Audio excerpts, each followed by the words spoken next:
Good morning, everyone. Hello and welcome to another meeting organized by the Polish Humanitarian Action. It's another webinar of ours. This is number 5, and it's the last one, but hopefully it's very interesting.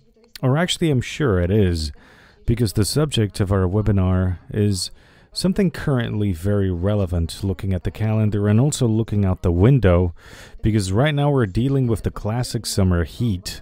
Summer vacation has started. It is the time for traveling, and it's the time when we touristically conquer the world. And it would seem that summer holidays is a time that is very carefree and innocent, but it turns out that doesn't have to be that way. Actually, there are many, many sins that we can commit on our summer vacation, and that's what we will be talking about today. How do we become a tourist that actually does not harm the people whose beautiful countries we are visiting? Our guest today is Paweł Cywiński, cultural scientist, geographer, orientalist, and author of a website called Post-Tourist. So hello and welcome. Hello to you, ladies and gentlemen, and to you, Agata. So post-tourist, that is a word that comes up, and it's a word that we may perhaps not understand completely, but please allow me to, before you explain to us who a post-tourist is, if you can talk a little bit about those summer vacation sins. So what are the worst things that we do when we go on summer holidays? And of course, when I ask about this, I'm not asking about vacationing here in our country of Poland, but in situations when we're going somewhere else, when we go to a foreign country, and when in reality we are, and that's one important word that comes up, when we are the guests. So how do we behave in summer holidays to be good guests?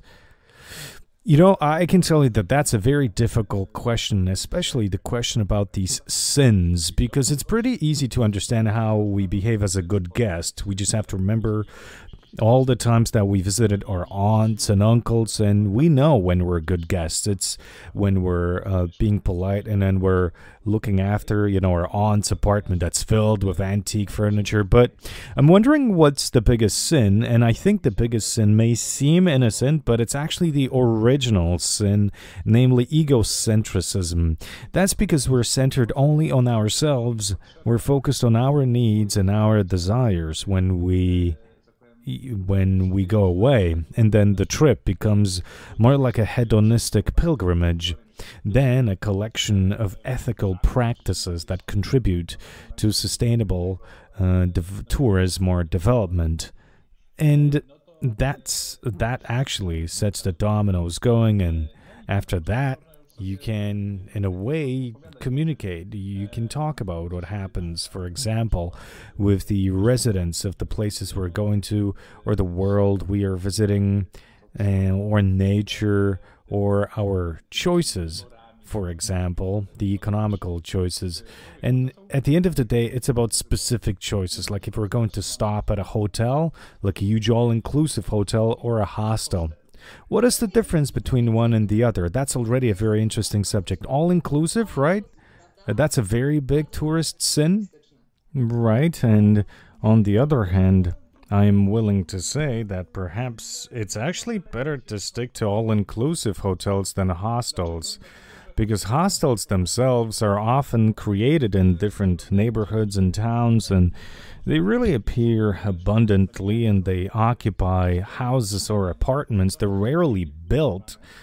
Unlike big all-inclusive hotels, these hotels are intentionally designed for a certain number of guests, like with 130 rooms. And if somebody has a facility with 130 rooms, all the rest of the infrastructure is developed to suit that. And I'm talking here about water and waste or sewage management facilities, and etc.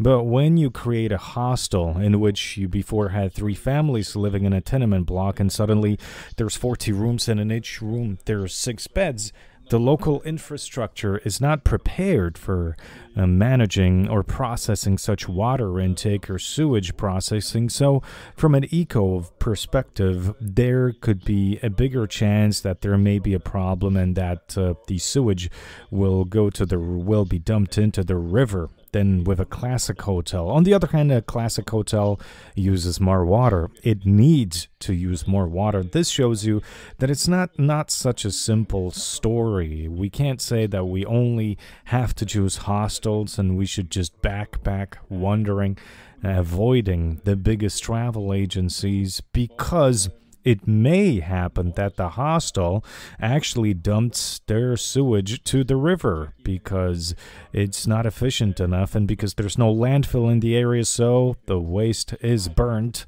Or it may happen that, for example, it was opened by the mafia that earns money on tourists and not a small hotel network that also earns on tourists but pays taxes.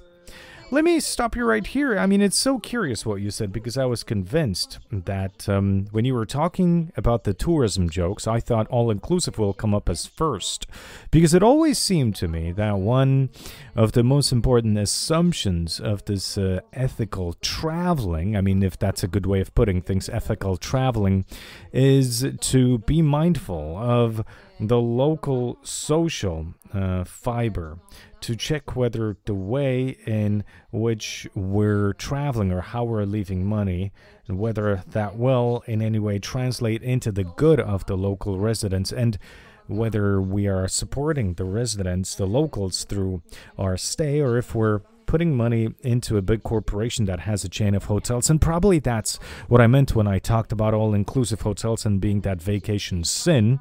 But you pointed out something interesting that I never considered, that with all-inclusive hotels, with the baggage of the sins that we mentioned before, it's still more regulated. Yes, and all-inclusive hotels are also planned better, first of all. And secondly, they are certified.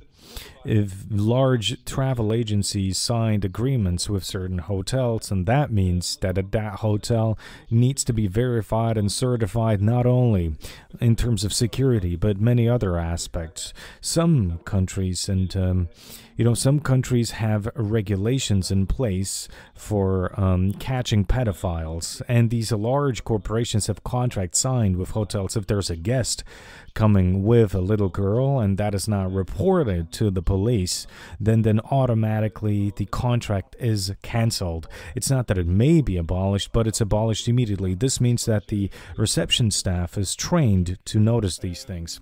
Of course, it varies, and of course the distribution of money. Now, obviously, when we are sleeping in a hotel that belongs to a huge global network, a global chain, then the money rarely goes to the locals, because we pay in Poland, and at the end of the day the money stays in Poland, or it's sent usually to an Anglo-Saxon country or somewhere to Germany, and it never actually makes its way to Thailand to the people that we are going to.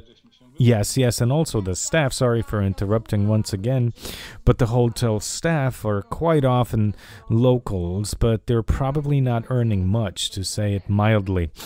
I can say that tourism is actually a pretty nasty way of earning money, and there's many reasons for that. Secondly, you very rarely earn good money. Secondly, it is hard work. Often it's manual labor, if you think about hotel staff and drivers, etc. And thirdly, it's usually paid poorly, if we're thinking about the class of different occupations, and it's also seasonal. There are very unstable working hours, and there's different tourism peaks which often occur on holidays.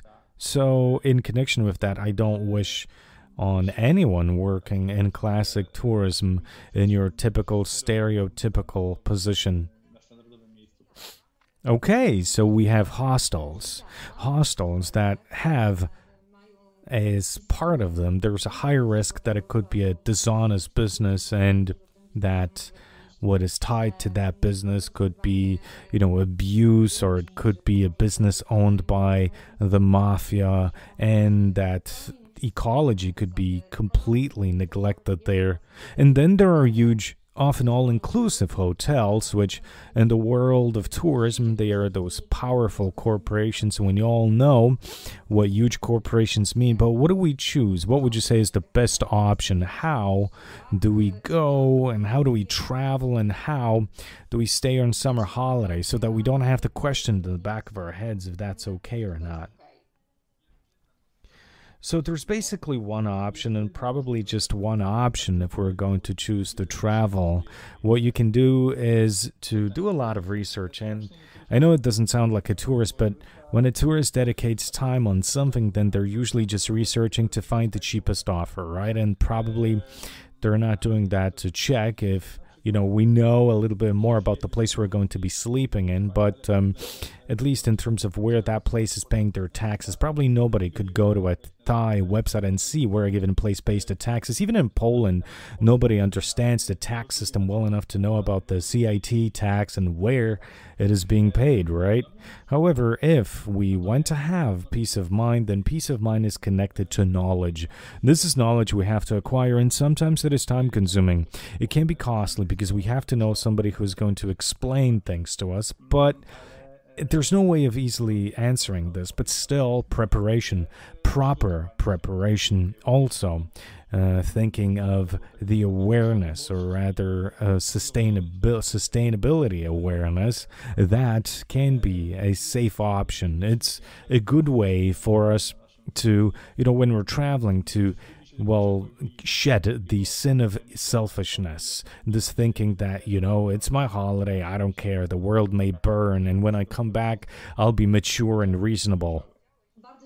Okay, that's so interesting what you said, that some people may believe, I'll be reasonable again once I come back from my vacation. So during the vacation, we think we can do anything, and even acting, really too crazy is something acceptable.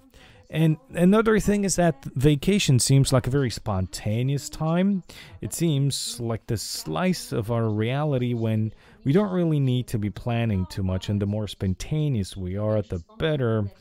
But, it's not necessarily like that based on what you're saying. Based on what you're saying, well-planned vacation doesn't actually mean that we need to have a list of, all kinds of entertainment from morning to evening. It doesn't mean that we have to just research the cheapest restaurants with the coolest and best drinks in town. But instead, what we need to do is we need to have a well-researched background of the places we want to visit and where we want to leave our money.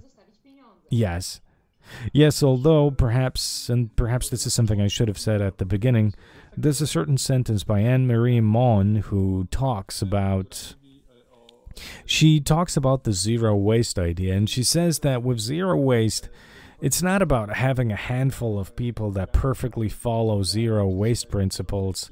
It would be best if as many people as possible will not perfectly follow zero waste rules, and then maybe the world will last several days longer. But when we consider tourism, and tourism, at least it was before COVID, but perhaps soon it will once again become one of the main branches of the world economy. And, it generates 10% of the global GDP after all, and it's responsible for over 1,300,000,000 foreign travels a year, and it's responsible for every 10th job in the world. That's what we are talking about. So when we're talking about such a broad phenomenon, perhaps it is more important then for as many people as possible to travel, not super perfectly, but in the back of our heads with just a little bit more sensitivity and a little bit less carnival than for us to right now create like an ethics elite commando team that has like 7,000 people, and we're supposed to do it all for the rest of the world. Yes, I believe that probably what is best is the principle of small steps, and not setting the bar too high, because then we will believe that it's impossible and it's all the same. And it's not all the same. Often it's enough to do one or two things well for, the general balance to be good. But I wanted to ask you about the small steps, as we started with accommodation, and why don't we stay there for a moment, whether we're in a hostel or a hotel, or if it's a bed and breakfast. There's probably certain things that are good to keep in mind, because in hotels very often, or I think nowadays that's the norm, that in bathrooms you're going to see those stickers with a request to the tourist, to the client, that they should consider twice before they throw the towel on the floor, because every single time when these towels are washed, water is being used, energy is being used and everything, and that's something we can do. But Are there any other small things that are within our reach and things that are not particularly complicated but will still make our summer vacation more ethical? Yeah, we can just be kind to the hotel staff, keeping in mind that the hotel staff is not the background to our vacation. They're not our servants that are supposed to serve us for the $3.50 a day or however much they are earning. No, we need to keep in mind that they are ordinary people, much like us. They have their worries and their children that they need to feed and educate, and they are the most often seen residents of the places we're going to, because they are also the residents. So we need to pay attention to other people. Now, another thing that is quite important is that we may, in a way, it's always good to keep in mind that the place where we are, the place that is created for us to be, received well, according to our standards, we need to remember that that place is usually much more awesome, I'm going to say, and it's richer than everything else around us, especially in the context of the global south. So it's kind of proof of the massive economical disparities on our planet. And we, as, even the temporary residents, we become ambassadors of wealth. And as these ambassadors of wealth, we are being viewed. And we're being perceived in a certain way, and often we will completely unconsciously, we may evoke certain emotions, and often these are emotions such as envy, or it can be an insecurity. So often, the way we look, or the brands we're wearing, or the price of our photo camera, that can make all the difference. And at that point we become extremely wealthy, because with our camera, the backpack, and our cell phone, everything we have on us equals 2 years of life of the person that's a local. And to us, we don't even see it, because to us the iPhone is something natural. So yes, it is. I would recommend to all of us to be mindful of the fact that we're all effing rich. We have to think about the context, and we have to consider that we're not in our country. And even if we in our country don't consider us the 1% of the wealthiest group, then in the summer holidays we are. And this often carries big consequences. So that's why the way we treat these people, and that's why the way we talk to the locals, may reduce or may increase and contribute to the symbolic division of the world into people who are, quote unquote, better and worse, at least on a symbolic level. You were saying that this wealth of ours is tied to certain consequences, but there's also probably a certain responsibility. Okay, now, of course, this is not our fault that we were born in a more privileged part of the world, and probably we shouldn't hold it against us, but this is tied to a certain responsibility, and it's good to keep that in mind, right? Yes, if we're going somewhere, and, the place where we're spending money is important. And there's an important phenomenon in the economic side of tourism, which is called the leak effect, the leaking effect. The whole idea is, usually countries that are visited by Western tourists or tourists from China, we're dealing with a certain leak of money, because a tourist may think, okay, I'm going to China or to Thailand, and definitely if I'm going to Thailand, then the money that I spent on the trip to Thailand will go there. Well, it doesn't go there, or it leaks. In the case of Thailand, we're looking at 60 or 70% of the money that never goes to Thailand or leaks out of it. And the Thais themselves don't really earn that. I mean, so they get us with our noisiness and our breaking of the cultural norms and all of these other negative phenomena, and the money, they don't get that much money for it. And sometimes things get worse. There are states, and this applies especially to Pacific Islands, and there's a gigantic leak effect, like 80-90% of the money leaks out. So what you have staying is only 15% of the money spent by tourists, because everything else is spent on the intermediaries, the agents, the airplanes, that after all don't pay taxes and don't belong to companies that are from those Pacific Islands, like, Haiti.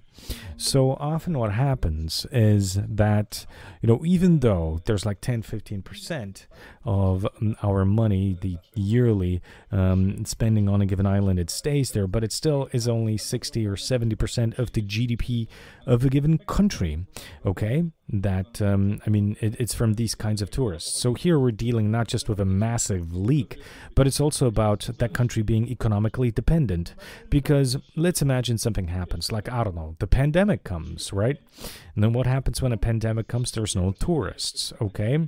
A state that was completely dependent, was an economic monoculture, like 70% of their GDP was coming from foreign tourists. Suddenly that country goes bankrupt. Suddenly people are starving.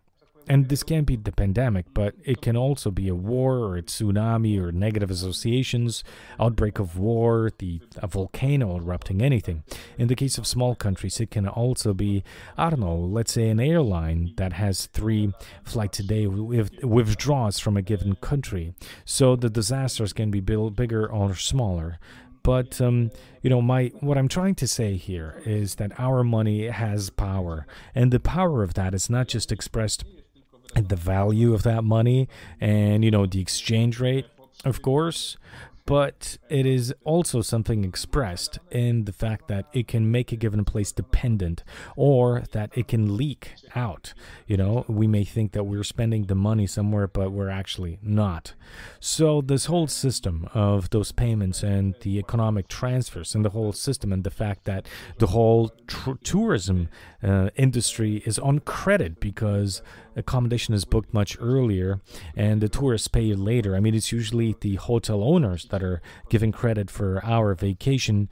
Based on all of that, it's all a very difficult economic jigsaw, and the tourists are unaware of it. And if they were aware of it, then they would probably think completely differently about how important their spending is. Yes, these are often things that we are unaware of, and these are things that we often, well, can't know about. Why don't we go back for a second to those simple steps? For now, I would like us to concentrate on that.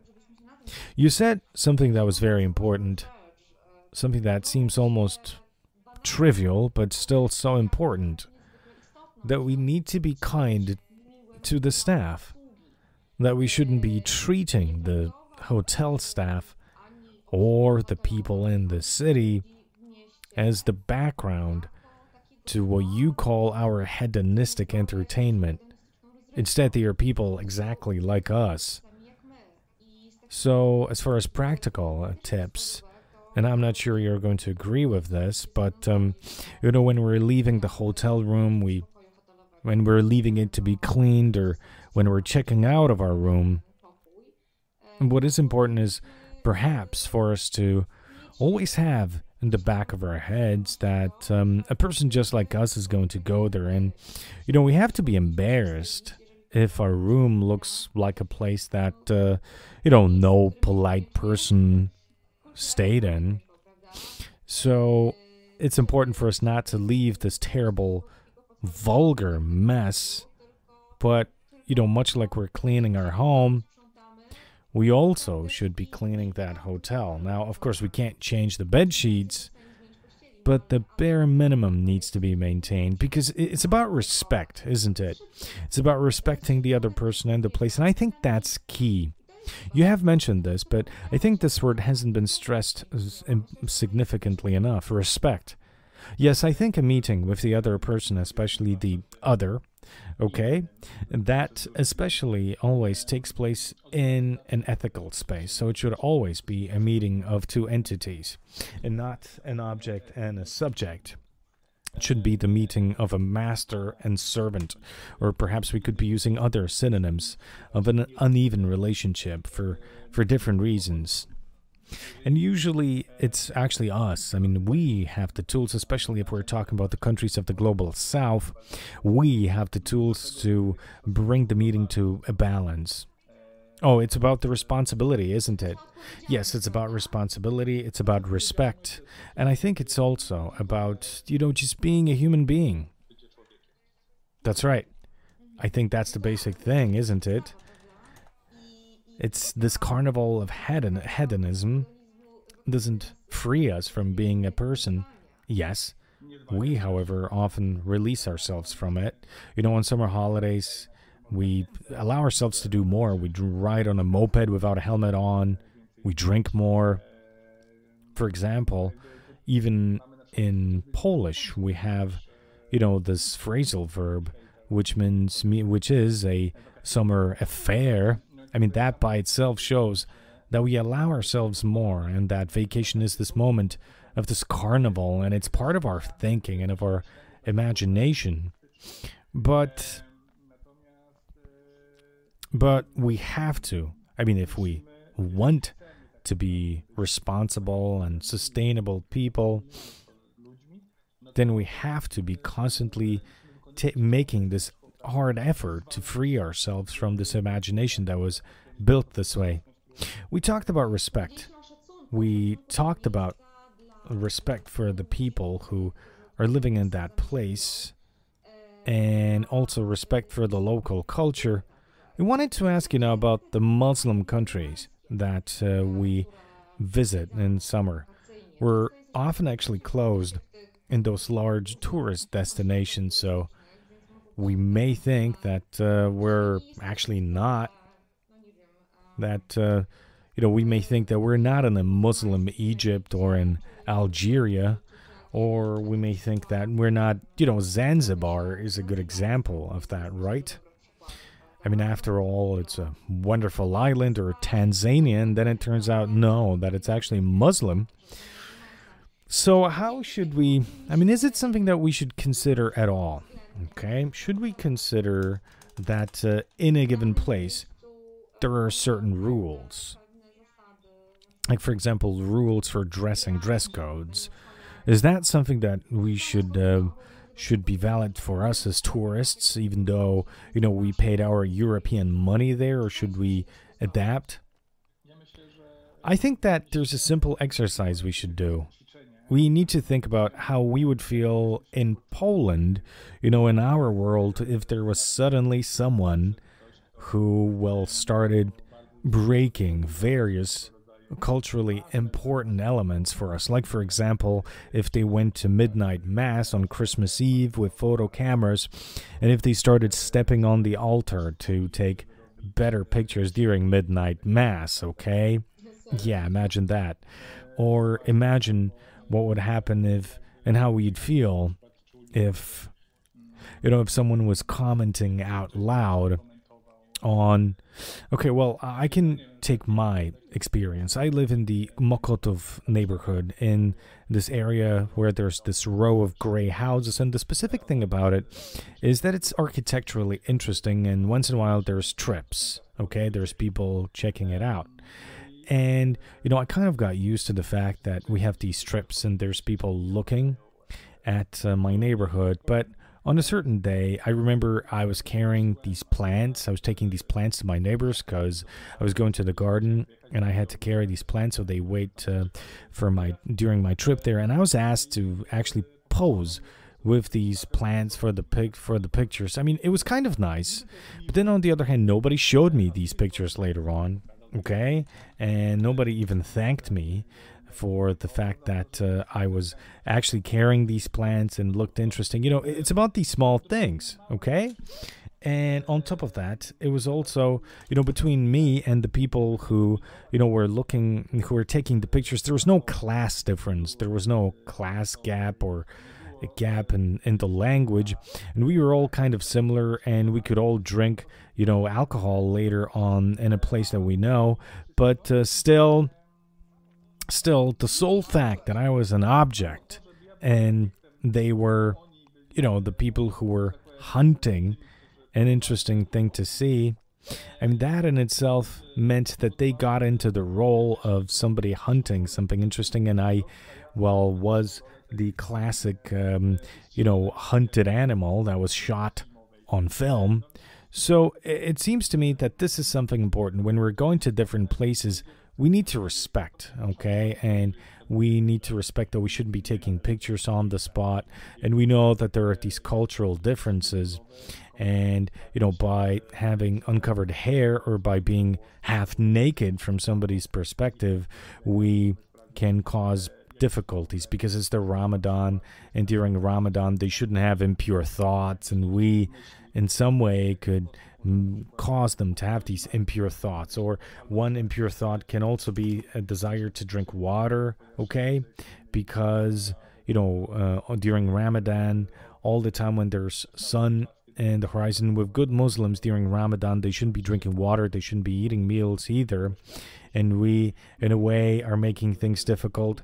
So these are details, and details that require awareness. I mean, a little bit of awareness of the culture. Now, with Egypt, that's not that bad, because with Muslim countries, people know. But when we're in India, this becomes a bigger issue, because Hinduism is an extremely varied and diverse religious system. Or when we're, I don't know, in Nepal, or in Thailand, or when we're on Bali, okay?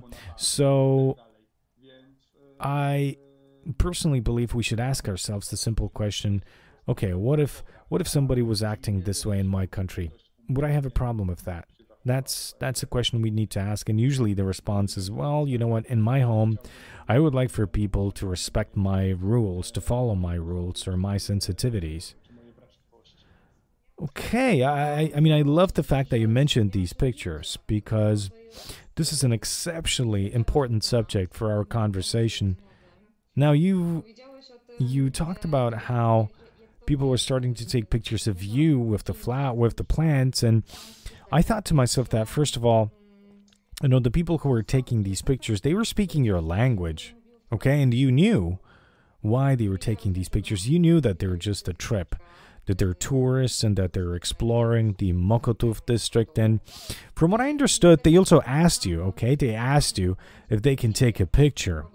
Now, we often, all right, and especially when we are in the more exotic countries, the countries that are farther away from us, and I don't know, African countries or Asian countries, we have the sense that the people living there are part of the landscape.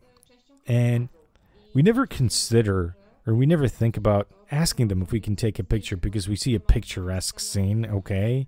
When there's a small street and there's an elderly gentleman sitting there and he's smoking a pipe. And, we just view it as a beautiful picture and a beautiful shot. And we, because we're so centered on ourselves, because that's where you started about egocentrism, we think we're owed that. It's our vacation souvenir, memento, and we don't think about the fact that they are a human being whose privacy needs to be respected. With photos, that's a very difficult subject in tourism, and I think that in today's world, this is complicated. Who has the right to use someone's likeness, the person who took the picture or the person who's in the picture? Who has more right to decide what happens with the picture? Okay, for example, I mean, there's different legal systems and different cultures that may be responding that question in different ways, but anthropologists, if we were anthropologists, or if I were right now in an anthropology class, I would say that taking pictures or photography in general allows us, or I would say that it allows us to lift these norms that are existent at a given second, and it in a way makes us lift the norms in the minds of many photographers. Now, what is very specific is this participating stance. You have a camera and you have a mission to get a good picture, right? People often believe that the camera doesn't allow you to do that. You don't need to be a tourist. I mean, you can see that very well during mass weddings, when you have the priest raising and says, that's the body of Christ, and when they do these various important rituals or gestures that are important for Christians, and obviously everybody understands that and everybody experiences that strongly en masse, but then the photographer just takes pictures. And the situation also applies on summer holidays. So it seems to me that photography has this huge power of, subordinating the object of the picture. And there is a problem with that. But as I have said earlier, we need to notice that the language of photography is also filled with vocabulary that comes from a hunt, okay? And that shows that there's no equal footing between the person taking the photograph and the object. Yes, I mean, the word itself they use, the phrase, snapshot, okay, or shooting. Yeah, but you talk about aiming the camera, okay, and, a frame and shot. There's a lot of terminology here that was taken from the hunt or from a safari. And language is a good reflection of us building certain relations. And, the language that we're using can very strongly show how we're treating what we're describing, often very subconsciously. It's often done in a way we learned. So yeah, photography is problematic because at the end of the day, if I don't look well, okay, and if I'm unhappy with the picture, and if later that picture it becomes like a meme, or if it goes to a blog and thousands of people see it, I don't even see it, but if people are commenting on it and etc., then of course I may not want that. My children may not want that, to see a picture of me 10 years from now somewhere on the internet. Now, of course, these are very complicated ways of thinking, because if you're taking someone's photograph, you don't think at that point, wait, what's going to happen with the picture? What if that person's children are going to see it someday in the future, or somebody may comment on it differently, like somebody may say, hey, look at that idiot, okay? So we don't think about it that way. That's why it seems to me that photography is one of these examples in tourism where a certain set of ethical solutions is on the exact polar opposite to the everyday practice. I'm trying to say that the gap between, in the case of photography, is going to be probably one of the biggest gaps in tourism, okay, between practice and theory. Yes, and I also think that this problem is getting worse because you said that the camera is a tool of domination. We have the camera and suddenly we can do more. You gave the example of weddings in church, and a church is an important, a sacred place for people who are faithful, and suddenly there's people running around shooting photos. Although with a wedding, I think the wedding is a moment, it's an event where this is something we may expect, right? But today, we no longer have cameras, we have phones with cameras. We all have phones, okay? It's not that the camera is a special thing that you have, and obviously, I am armed in the camera, right? No, everybody has a camera today, and probably because of that, that's become even more commonplace. And we have even more impunity. In the past, a big camera would reveal us, and right now, we can actually do anything we want. Well, yeah, tourism is about looking. Okay, if I were to say what tourism is about, I would say it's about looking, about gazing. We often say that in these times we're the citizens of the culture of the eye. Okay, and I think one of the classic tourism theories by John Airy, and that's about the tourist gaze, says that tourists are looking for that they recognize and that they expect. So we, traveling the world, we don't view things in the same way, and we don't dedicate the same amount of attention to these things, and we don't look for things that are in a way there. No, we're actually looking for what we're expecting. So in consequence, we start collecting pictures, and we're traveling, navigating spaces that we know very well. It's important to become aware of that, because if there are any places like, I don't know, the Eiffel Tower, although that's actually a bad example because it's pretty specific, but we at least know that, let's say in this building, that this building was described by Bolesław Prus, Polish author, as the building where his novel Lalka, the doll, took place, with the characters.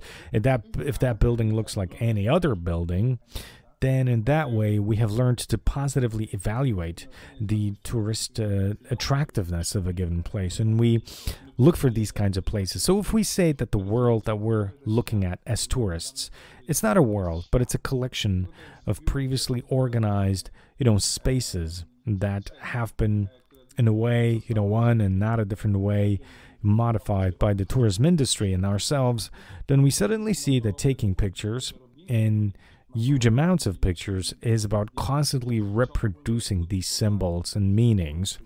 And it plays the role, in this closed circuit of tourism symbolism. And probably if we had a magic button and if we pressed that, and if all the cameras and pictures in the world disappeared, then probably this could be the end of tourism. By the way, if we look at tourism in general, and when mass tourism started, it started in the middle of the 19th century in Great Britain when Thomas Cook, and by the way, soon we're going to have an anniversary. It's July 5th. In mid-19th century, this was when he organized the first organized all-inclusive trip. But based on that, we could see that 2 years before that, the photo camera was created, was invented. So the history of the photo camera and the history of tourism is actually a tandem. We wouldn't have Kodak if not for tourism, etc. So trying to capture images of the world, I mean, contemporary tourism does not exist without the photo camera, regardless of whether it's a cell phone or a Nikon, okay? So it seems to me that photography will always win against ethics because that's how the system is developed. Yes, you have said, as far as I remember, that we are living in the culture of the eye, of the gaze, and that looking is in a way the basis for tourism. But of course, we can look differently, okay? We can gaze at something with interest, or we can be peeking, and sometimes the gaze can, sometimes our gaze can be even abusive or violent, right? It can be a colonizing gaze, and probably this is another important word that comes up because we as tourists, we colonize space in some way and we transform it to suit our ideas and expectations. And when we're wandering in a given city or in a given space, we may not notice what's there, but we're just fulfilling our fantasies about that place. Yes, absolutely. It seems to me that, now, okay, I don't want to sound very radical because I'm not really very radical. Even though I have a beard, I'm not that. And, I think that tourism itself is organized around, Europe-centric fundaments, okay? Not just because it was invented in Europe, but also because it is a vessel of European perception of very many things. And, it's very strongly involved in colonial discourse. Now, when we're saying that there's Eurocentrism and colonial discourse, there's another thing, because there's two other writers of the apocalypse there, because I think tourism is very governed by capitalism logic in the wrong sense of the word, and ultimately it's also a factor that creates class identity, because tourists, I mean, it's a temporary identity, but still, because tourists feel tourists in a negative sense of the word, because tourists feel better, they feel superior. When they're traveling, they feel somebody else, like a closed group. Now, I myself have more to do with another tourist, even if they're Australian or somebody else, or even a tourist from South Africa. I'm more connected to them than, a local, even if they're from living in the Czech Prague. So these four elements, these Europe-centric fundament, the colonial discourse, the capitalist logic, and also the factor that creates the class superiority, okay, that is, I think all of that makes it so very difficult to free ourselves from that, okay, because we're talking about something huge. I mean, these are really powerful bonds that are tying us down.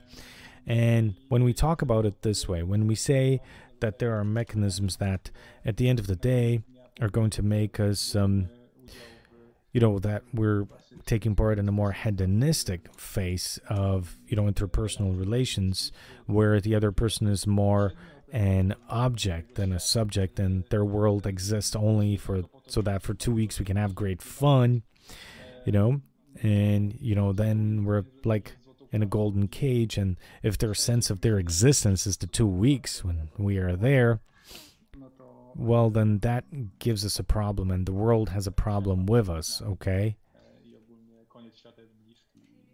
Okay, before we talk about the end of the world, let's talk about these relations of the tourist and the host, okay, the guest and the host. Now, of course, unfortunately, mostly in tourism, this dynamic or this relationship, of a host and guest, I mean, I don't want to use too big words, but sometimes we're actually in this case that tourist is that invader, that white invader, and the person who's conquered. But it's a bit more complicated than that, right? Because we talked a lot about these sins that are committed by this proverbial white tourist, that they show up, that they arrive, that they are demanding, that they are fulfilling their oriental fantasies, that they don't show respect and that they don't see, and that they treat people, the people living there, those locals, that they are treating them as just part of a landscape. Okay, a sunset here, giraffes there, and people over there, and then everything is of similar value to them, but the relationship also goes the other way around, okay? And now definitely anyone who's ever been on summer vacation, for example, to Egypt that I mentioned, or for example to Zanzibar, or African or Asian countries, and we're focusing on these areas now, so these slightly more impoverished places. I'm sure that many tourists, and almost all of the tourists that went to the streets and decided to leave their all-inclusive hotel, felt, I'm going to use a strong word here, kind of under attack. Attacked by those locals who want to sell us things, who want to con us, who want to swindle us, and who are pushing on us some fake souvenirs, and they're saying that this is ivory. I mean, okay, it's definitely not ivory, as that would be illegal, but they're trying to, con us, to steal money from us that way. And there's actually a certain term to say that the tourist is almost like a walking ATM. And it's hard to disagree with that, and it's difficult not to feel so besieged. And what do we do about that?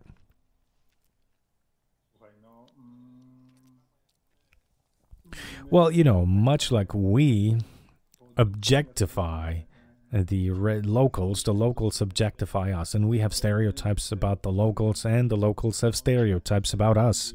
It's not that the locals are a wonderful nation of happiness, and we sometimes do connery, and the locals do as well, and we pay attention to every single zloty we spend, and the locals also pay attention to every single dinar, or whatever the local currency is. So that's the first thing that, in a way, may make it even harder to have two equal entities to meet. We're talking about a mirror reflection here, right? And actually, much like these residents, and they're like a 2-week experience in our carnival, and quite often we are the 750th group of tourists, okay?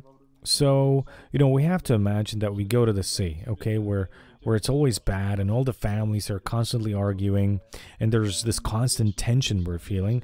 Well, then we have to imagine that we are always living in a place like this, with the loud music and the drunk tourists walking all around at night. So it seems to me that it is a fact, and we need to realize that we are also perceived a bit, or often we're perceived unfairly and in a very stereotypical way, but there's a certain difference, okay, because we are there and we're visiting them, and it's their home and it's not our home.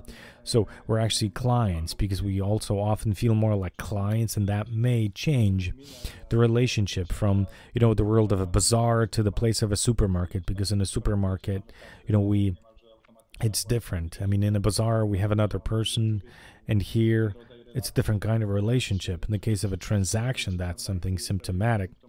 But with all of that, that's where we see the difference. We're not in our world. We're not in the world of, our ancestors. We're not in our culture. So we, in a way, should adapt to the rules that are there in that place. So we should be the ones who should be acting. I mean, we should just act better than, in every possible way because we're not home. It's not our place. But yeah, I do agree that we're being objectified. Yes, but what you said earlier was interesting. You used the expression that we are the ambassadors of wealth. And there is a responsibility that comes with that and certain consequences. And I think that quite often on summer holidays, especially in those slightly poorer countries, there's a strange mechanism that we feel. Now, because that place is cheap, we want it to be even cheaper. And I often come up against this, that on a day-to-day basis, okay, in my place, so in Warsaw, Katowice, or wherever we are living in Poland or some other European country, we don't take issue with paying a certain price for coffee in a cafe. I mean, we're obviously overpriced for that, considering the actual price of the coffee, or, you know, in a restaurant or in a store. But when we're on summer holidays, suddenly what activates in us is this strange passion to not be fooled and not be scammed, but then it becomes pretty grotesque. And it actually becomes pretty aggressive. That's also important to consider why we're doing that and why we don't want to actually leave our money there and why we want to spend as little as possible. Yes, we are living in a culture where the price needs to be clear from beginning. And swindling is not about, you know, what the price is, but whether we see the price. Let's be honest. If we go to an expensive cafe, we're paying 20 zloty for a coffee. Come on. I mean, really? Seriously? Somebody is obviously trying to scam me. But in all due respect, 20 zloty for a coffee means that somebody is really scamming me nastily, but still 3 times a week I buy that coffee, okay? Then on the other hand, I go to Ethiopia, all right? And the equivalent of the 20 zloty, which is $4, okay? You know, because I'm haggling with someone, I treat that as a scam. Or I just have a huge problem with it. So yes, price is a kind of social contract. And so that's one thing.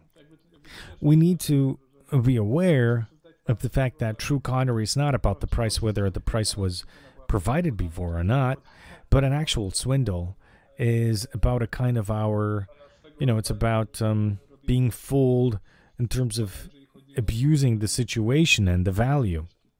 Now, another thing is a certain love for haggling, okay? And haggling is one of the oldest tourist rituals, namely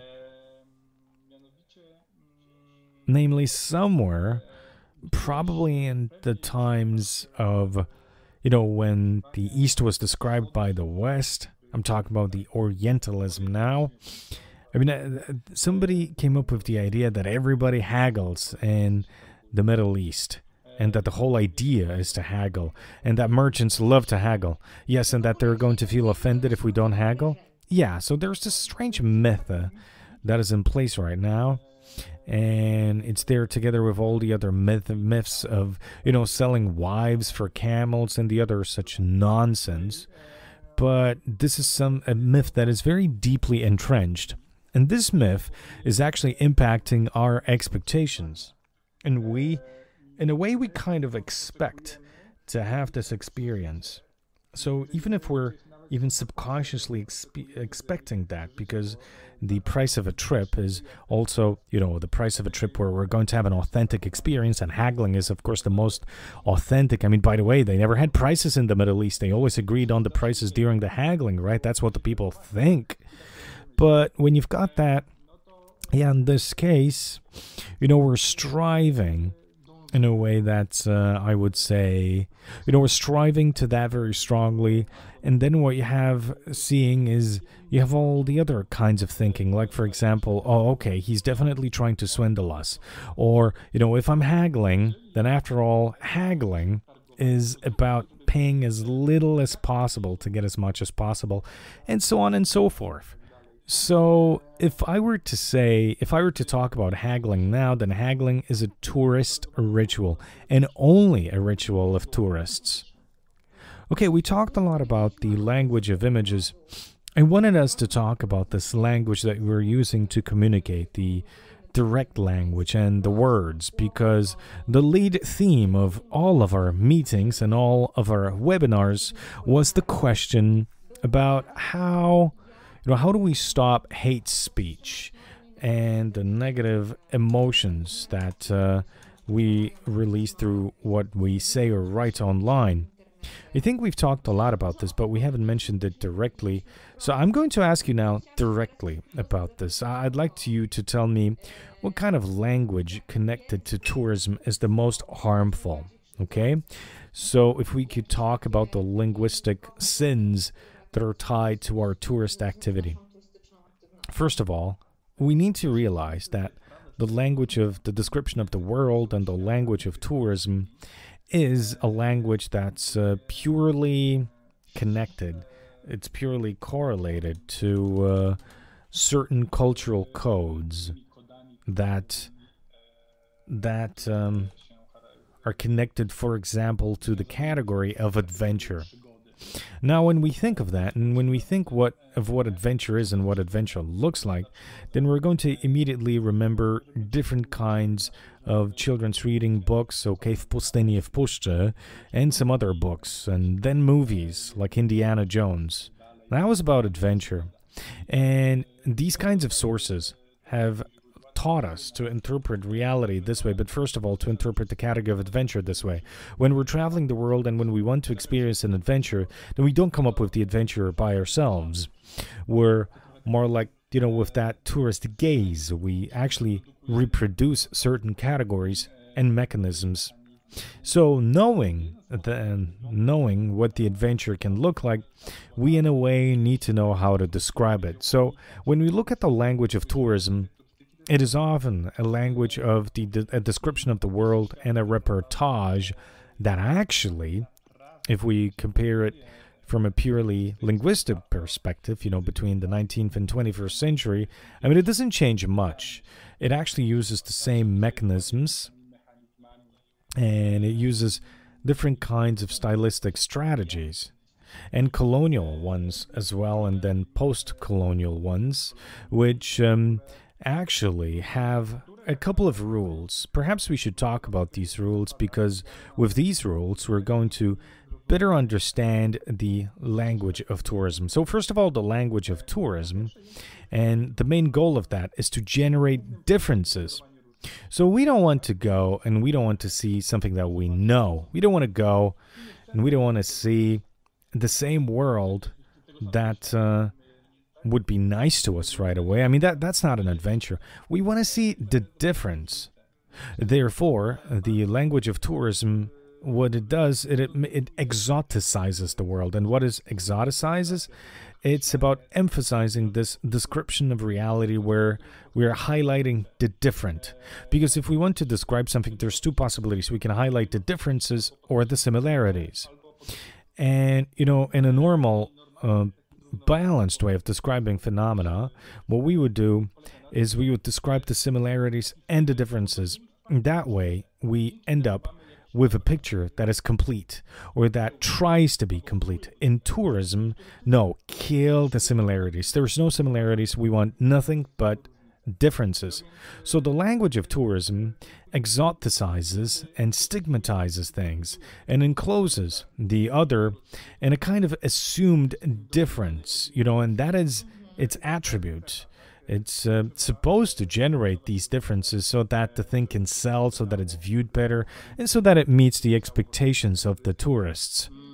So this language, on one hand, what it does that. And then on the other hand, the exotization, or the highlighting of the differences and the reliance on stereotypes, it's in a way something subcutaneous, in the sense that it's unintentional. Often we're not aware of the fact that we're seeing this difference, but when we go to a different country where somebody has a morselic, and that's, that disc in a person's lip, that's usually the women who have Morsi women who have these discs in their lips, then we're going to refer to them as a tribe, okay? But why the heck do we call Mursi a tribe, and why do we call the Kashubians an ethnic group and not a tribe?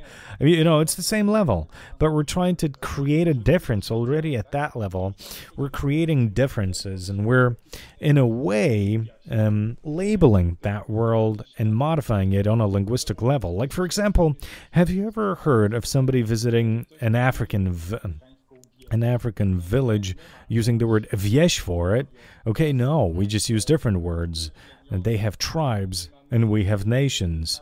Okay, we have languages, and they have only dialects. And this is something unintentional. It's often, or sometimes, this difference is generated based on a language of archaics. Like, for example, they're sitting at the hearth and home, and they're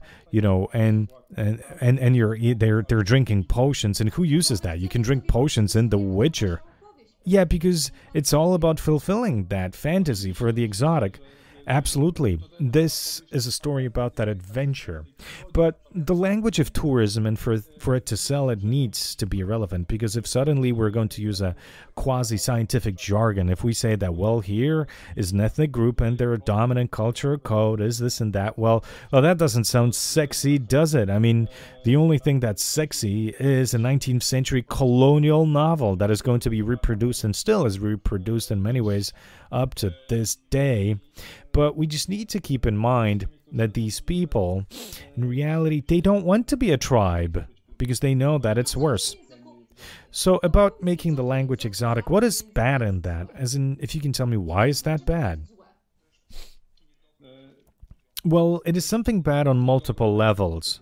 On the first level, it's something bad because this makes these people into space aliens, and if we're dealing with aliens, then we cannot have solidarity with them. It becomes easier to just consider them a curiosity, a backdrop to my photograph, or a servant. Then, when it's easier to call them a tribal savage than, a representative of this or another culture, right? That's one thing. So, first thing is that the more we emphasize the differences, the more we're going to think that they are different people. Oh, and it becomes more difficult for us to identify with them. Yes, and we're not going to view them as the same people as us. So that's the first thing. Now, another thing, sometimes exotization has a dimension of, it's something based on a timeline. Okay, it's an archaization.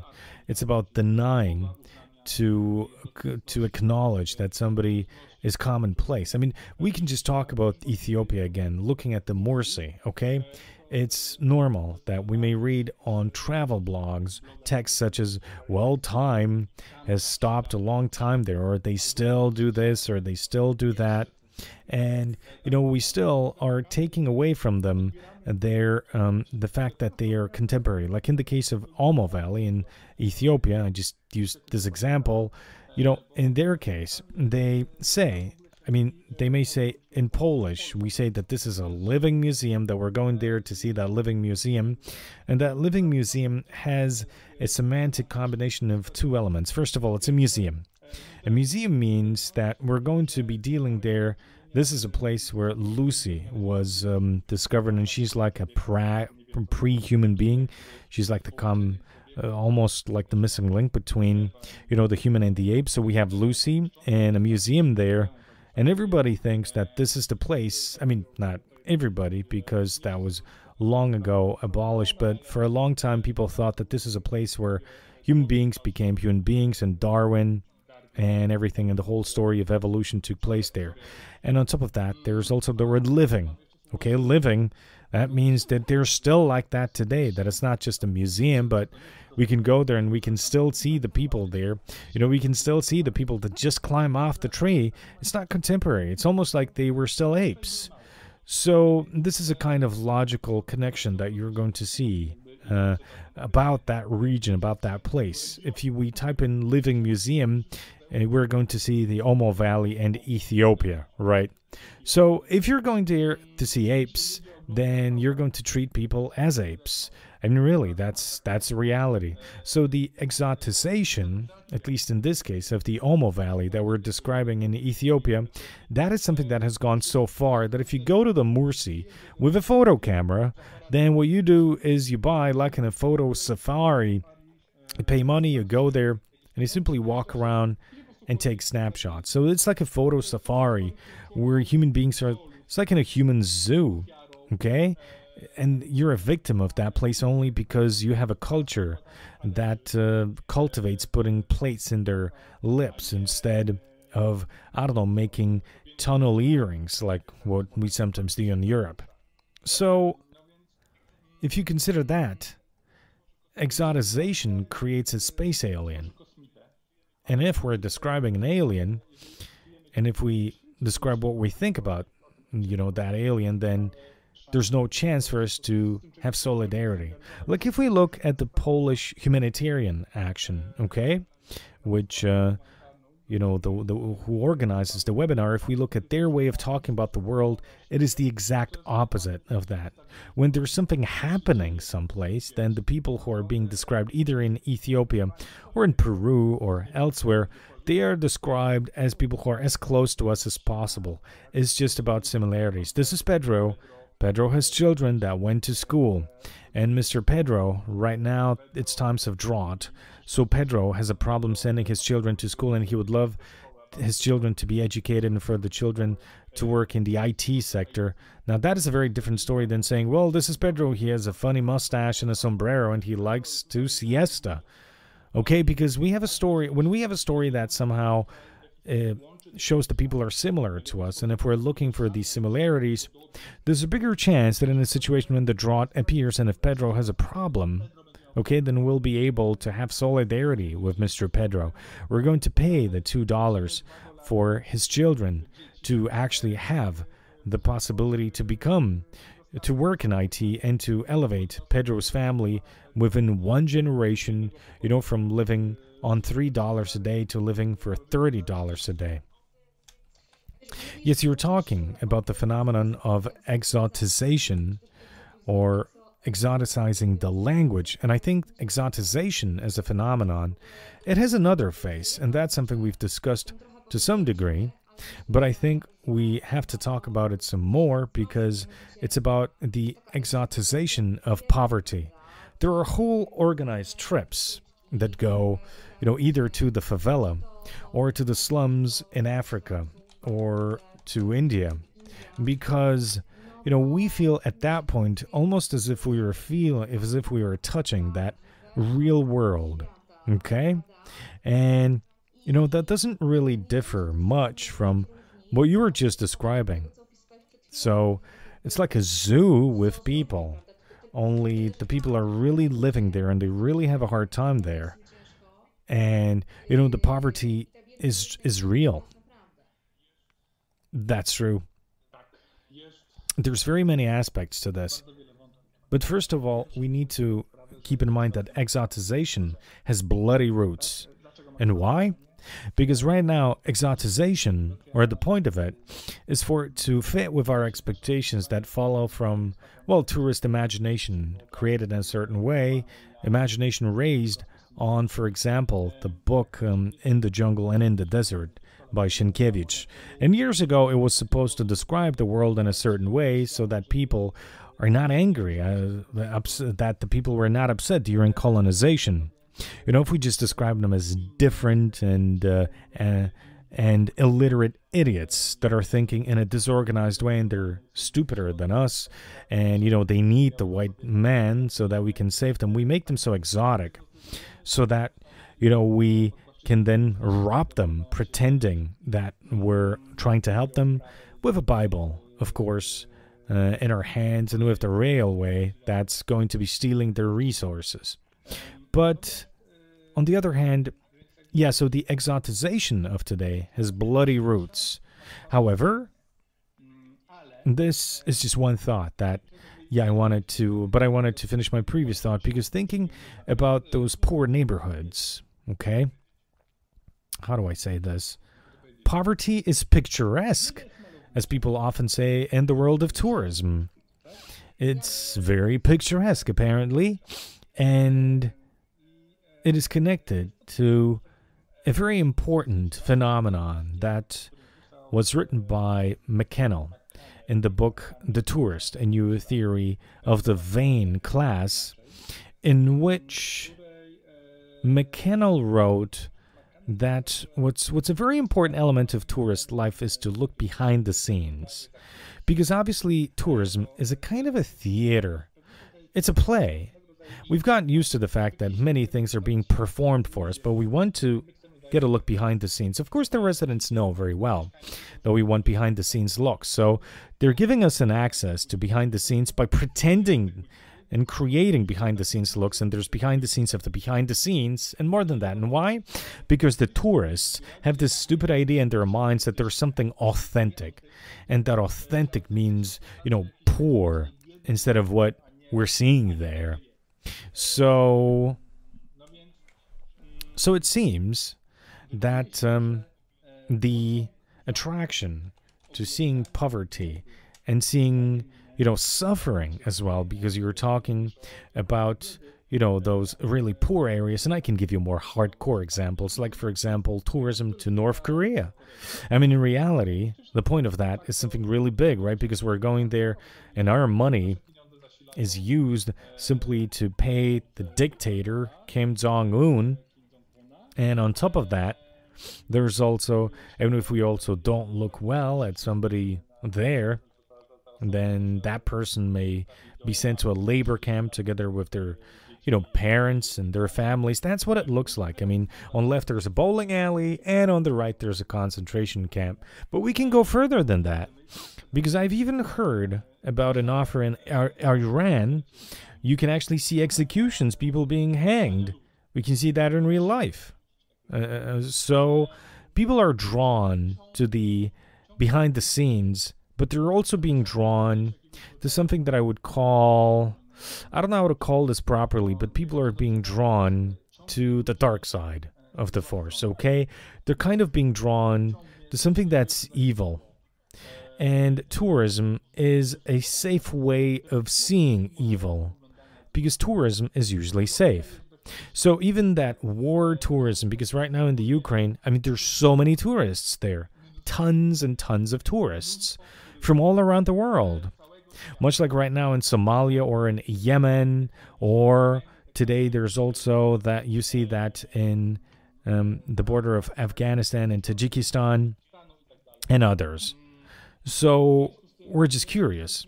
We can afford it, and we want to see different kinds of shocking things. And tourism allows us to do it safely. And we, by closing ourselves in this form that seems safe to us, we are losing, the fact that we're not in a theater, but instead we're in a real place. We're seeing so much behind the scenes that we're really behind the scenes, and, we're no longer in a pretend space, but we're actually players in the real world. And if I look wrongly, stare wrongly at the Korean, he may die. So it is a cancer. It's real, genuine cancer. I find it hard to shed this thought when I hear what you're saying, that it's a little bit due to our pride and this kind of right that we give ourselves to all of a sudden, the right to see these and to cross certain lines, and that our fantasy has no boundaries. We keep pushing the lines of our fantasy as we want to, by completely forgetting about the moral aspects. Yeah, it's about being the most, okay? The moment when, right, because me as a geographer, I need to reveal a certain secret of us, the geographers, namely that it's difficult to discover something new, okay? Because all the discoveries, geographic discoveries, have been made, okay? So we can just describe things, but, the years, the times of discovery, I'm sorry, but it's over. I hope nobody will will criticize me for that, but that's a secret. And this stretches across the whole world of tourism. Anything that you could have done has been done already. We want to surprise others, and tourism is a way of building your identity. It's a way of building your social standing. If, I were to say now, you know what, actually, I'm quitting my job and I'm going for a year. I'm going to see the world. I'm buying a camper wagon, or I'm going to pick up my backpack. People will think something about me. It's also like when I'm building, it builds my social status. And if I say, you know what, I'm flying to the United States for 2 months because I have 50,000 zloty, because that's more or less how much it costs. That's how it positions me. And, so on and so forth. I mean, the way you spend your free time is a kind of it's part of your social standing. When we're aware of that, and we usually are aware because, Dean McCann actually wrote about the vain class, and he said the tourists are the biggest example of the vain class, and the vain class is the one that is vain just for show. It's about showing to others how vain they are, and it's about showing to others and making others think, oh, okay, they're rich and they can do nothing when I have to work. So basically, since everything has been seen, okay, and if we've already done everything, and if, that goddamn Mount Everest, if there's people queuing up to see that, okay, if you can't climb the highest mountain to impress anyone anymore, because people usually respond by saying, oh, you went there too? Yeah, tell me what it was like. But you don't suddenly become a hero of the decade, all right? Well, then people keep looking for the most, and they keep looking for something that is going to, be an important part of their bio, and for that, they're crossing certain lines. Now, if Mount Everest is already passé, all right, and Kilimanjaro was passé some time ago, walking the desert by yourself, that's not really difficult. There's probably 50 people like that a year, and so on and so forth, so we can come up with either stupid things, like, I don't know, we're going to, we're going to take a bicycle with one wheel to travel there, or you do the things that are scary, okay? And actually, that's a reality, when we are simply, when we're able to imagine something that is bottomless in the world and something unlimited, then that's evil. Evil is unlimited, and we can find a lot of that evil, and that is, you're right, that is pride, it's selfishness, but it is also the striving to, the most, it's about seeing something that the others haven't seen, and I'm going to experience things more strongly.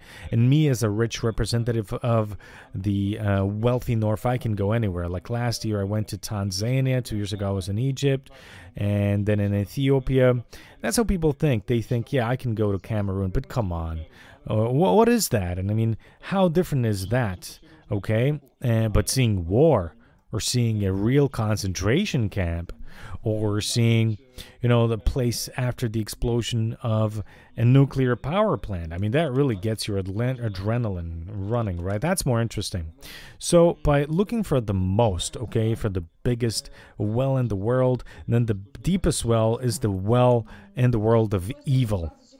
You've used an interesting term. You said that it's about creating our bios, and I think this has become more intense because of the social media, yes, and also because of Instagram. That's right, and it's obviously due to all kinds of social media, and of course we could be multiplying all the names, but we could say that a vacation that is not being streamed online, that actually isn't a proper vacation.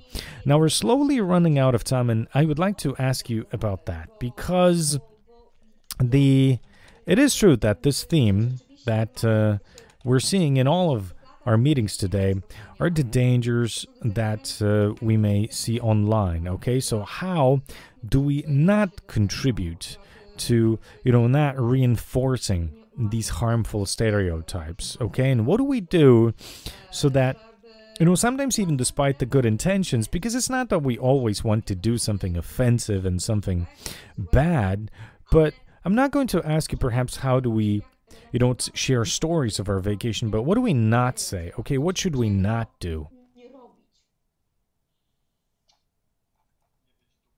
We shouldn't be an asshole. I don't know what else to say. It's a very difficult question, but let me say this. I mean, I actually prepared here a certain list. Okay, I have a list, and all right, of certain things Now, we of course don't have time for this, but let me just read some names of strategies. Strategies that will help you do that. And these are just strategies that I'm seeing. You know, I have a hobby when I read reportages, especially the ones in Polish or in English. What I like is finding different stylistic strategies instead of actually seeing what that smart person saw and what they believed was true. So, one thing, generalization, essentialization, totalization, stigmatization, normativeness, universalization, Europocentrism or orientalization, subjectivization, dehumanization, erotization, cutting language, Manichaeism, so binarism, archaization, and all-knowing narrator. I mean, that is absolutely the worst. Or ahistorization, aestheticization, and also abusing of adverbs connected to our world. So anyway, there are several, or actually there are a dozen of different kinds of stylistic means that have one thing in common. Namely, the thing that they share is these stylistic means, they have more... Well, they're more like a tourist advertisement, okay? Like a travel agency ad. They actually advertise the author more than what is being described. And it seems to me that what is important is, you know, every single time for us to ask the question, you know, would I myself like to be described in this way? All right? Would I myself like to be in such a photo, and etc. I think we don't compare ourselves well enough. I mean, we give ourselves the right to something, but we don't compare ourselves with the other people. So that's probably the simplest method that allows us to, you know, do a quick, like a quick check. It allows us to do a quick test. It's like, okay, what if that was my mom? Okay. And it's very simple, okay? That's a very vulgar method, I know, but maybe we should use the my own mother method, all right? Because maybe we're going to learn. You know, we can learn these 15 and 20 stylistic means, and my students, by the way, they have to learn these by heart. But, you know, it's just one semester, and it will be important for them to be able to distinguish between ahistorization from archaization. I mean, that's not the point. What is important, though, is to have sensitivity, and it's not about understanding the theory well, because you can understand theories very well, but at the end of the day, you can just be an asshole. Okay, so it's about being human. That's where we started. Yes, it's about switching off your ego. Okay. So when we see somewhere in a poorer street a woman who is sitting down there with a crying child, and when we know that they are poor people, and then even if in our minds this looks nice because, you know, poverty is picturesque, we shouldn't take a photograph. We shouldn't activate this bio-creating process to say a story about us. I mean, I don't go to summer holidays to comfortable places. No, I get to know the world, and that's me, right? Yes, but also I cannot imagine the process of thinking or the process of thoughtlessness that has to take place for, you know, when you're seeing somebody suffering to desire a photo. Well, this is taking place nonstop. Yeah, but it's still shocking to me. You gave me this example of somebody taking a picture, okay? And, right, there's a person who's in need, and I take a photo, and I go on walking. Well, how is that different from just walking past the car accident and just driving on and not caring?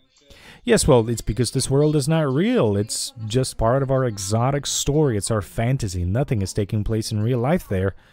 Yes, but at this point, we're reaching something that, okay, we actually reached it 2 times, but this is the 3rd time we're getting there, and this means that this is an important point. I'm just trying to say that the system, or that tourism, is governed by certain rights, and it creates a certain system of behaviors, laws, and rights and stereotypes that shapes our tourist imagination. And under that system, we see our place and our role in one way or not another. It's something that we have learned to a strong extent, and it's something that comes in a way, or it's actually part of some cultural codes or tourist rituals. And I think the system is actually pretty nasty, and it's a mean system sometimes for tourists and usually for the locals. And, you know, you first need to try and consider how the system works so we can be free from it and so that we can go across it. I'm not saying that it's always bad, but I think we need to know how to free ourselves. So first we have to get to know it, and then we have to know how to critically view it to free ourselves from it. It's really hard work, but I think that's the post in post-tourism. That's right, and then we will become a post-tourist. Well, I'm not sure if you can actually become the ideal post-tourist, but the prefix post, which is also in post-colonialism. Well, the word post kind of, in a way, it indicates something that came later, came afterwards, and it's also a critical consideration of something. So there's tourism, and tourism can be understood as a system of certain behaviors and certain ways of being, culturally, economically, and in other ways, but it would be good then to understand it and to view it from a critical perspective. By saying critical perspective, I'm using the English word critical, in the sense that we need to be able to ask questions as to, what it's about and what it is there for. Why is it there? How do we change it? And how does that function? So by critical, we have to know how to answer these questions, because these are questions that are forcing us to look deeper. And once we have gotten to know that, I think we can start once again redesigning our role in the system. Usually after we've understood how the system operates and how the system sometimes leads us astray ethically, then I believe that a lot of people will then redesign their role better. And that is probably the purpose of the prefix post in post-tourist. That is actually what encapsulates the whole critical thought. And I think we're going to stop right here. This is an excellent conclusion to the conversation about who a tourist is, and probably the whole conversation was, the point of it was to explain who a post-tourist is, but it's a beautiful way to conclude. So thank you very much, Paweł Cywiński, geographer, cultural scientist, Orientalist, and author of the Post-Tourist website that I invite all of you to very strongly. Paweł Cywiński was a guest of our final webinar, a cycle of meetings organized by the Polish Humanitarian Action. Now, all of these meetings were illustrated for us by, the fantastic Edyta Emme, and I think we're all very thankful to her for that. And my name is Agata Kasprolewicz, and it was my huge pleasure to head all of these meetings. So thank you very much, and Paweł, we'd like to wish to you and to everybody else a good and ethical vacation. Let's also be human beings on vacation. Yes, I wish you all the best. Thank you very much. Thank you.